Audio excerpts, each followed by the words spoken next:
If you were obsessed with video games as a kid, there is no purer form of time travel than playing those games again. But even if you've got the games and you've got the console in some dusty old box, how do you get that all connected to today's modern TVs? Well, I'm going to show you how. Alright, now if you're working with a console from the early 80s like an Atari 2600, you're likely dealing with an RF video output. The simple fix for this is to buy an adapter. This is an RF to coaxial adapter. Lets you plug right into the antenna or cable input on the back of your TV. Make sure your TV is tuned to channel 3. So you want to take the cable that's running out from the back of the Atari, plug in that adapter that adapts it for a coaxial input. Now back here you're going to see that antenna input or cable input. You just want to screw this on. We're all screwed on now.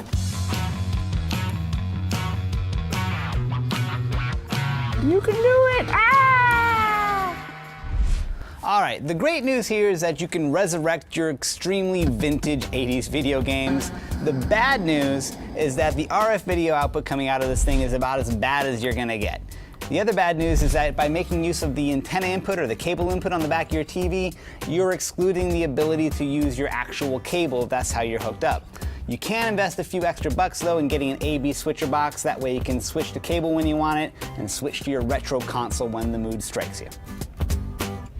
Alright, moving down the line, a little later 80s here, you've got the Nintendo, the original NES. You're going to have a better option here than you had with the Atari. You still got that RF video output on the back if you need to make use of it, but they do you one better and they give you composite video output along with a mono audio output. So you can use this with a standard RCA video cable. You're going to plug yellow into yellow, red into red, and then you're going to do the same thing on the back of your TV using the AV input. Switch our video inputs. I'm gonna go AV1. Boom! Skate or die, the Nintendo lives. Check this out. This is one thing you're gonna notice with a lot of these old games on the new TV. It looks great. This guy doesn't. But the video game looks great and it's filling up the whole screen. And that's not what we want. The original systems here were all standard definition, so this TV is kind of tricking us and it's stretching the picture. It thinks that's what we want, but really, let's fiddle with the TV settings to get the picture size down to a 4:3 standard definition aspect ratio.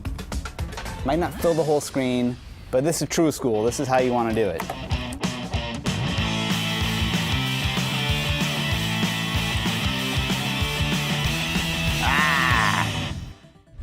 All right, now after you've gotten your fill of the 80s, it is time to move on to the 90s. My representative here is the Nintendo 64.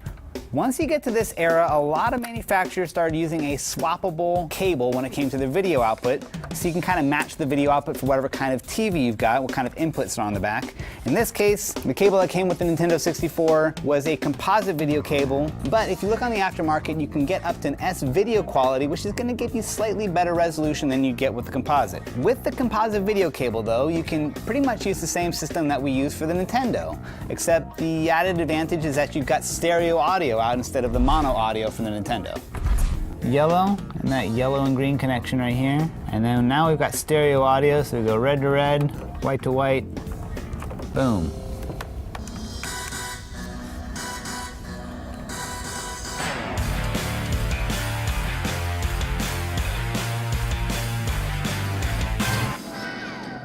Alright, now even if you don't have any of these original consoles, but you still have the games and you want something to play them on, there's something you should know about. This thing is the Super Retro Trio by a company called Retrobit. $70 gives you a system that lets you play Genesis, Super Nintendo, and original NES games all in one box. You get 2 controllers, you get video connections for composite and S-video. This thing would have made me a ton of friends in the 80s, and now you can have it. It's pretty great.